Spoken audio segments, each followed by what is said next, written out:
મિત્રો maths reasoning ની અંદર થોડા વધુ સમજોઈએ એચટાટ 2012 માં પૂછાયેલા પ્રશ્નોના આપણે સોલ્યુશન રૂપે નમ્રતા કરતા અમૃતા મોટી છે. જો હવે આવા પ્રશ્નોની અંદર ખાલી સમજણમાં લેવાનું છે અને બીજી એક વાત મહત્વની એ છે કે સ્પીડ થવી જોઈએ.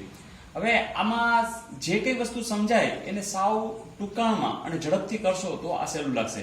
જેમ કે નમ્રતા કરતા અમૃતા મોટી છે એટલે તમારે કલ્પના કરવાની કે આમ જાય તો મોટા, આમ જાય તો નાના. એટલે નમ્રતા કરતા અમૃતા મોટી છે. કોના કરતા? એટલે નમ્રતા કરતા. એટલે સમજાય કે ન એટલે નમ્રતા, અ એટલે અમૃતા. ક્યાંય એવું આવે તો વધારાનો એકાદ અક્ષર ઉમેરી દેવાનો. ફરીથી નમ્રતા કરતા અમૃતા મોટી છે. આ રેજો અમૃતા મોટી છે.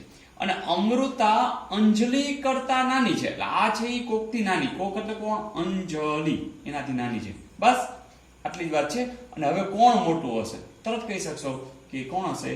અંજલિ. કદાચ એમ કીધું તો વચ્ચે કોણ હશે તો તમે લખત અમૃતા. એમ કીધું સૌથી નાની કોણ છે તો કહી દે નમ્રતા. ઓકે. બીજી વાત, નિધિ શક્તિ કરતા ઊંચી છે. ચાલો હવે ખબર પડી ગઈ કોણ ઊંચું છે? નિધિ. કોના કરતા? શક્તિ કરતા. આ રહી ઊંચી.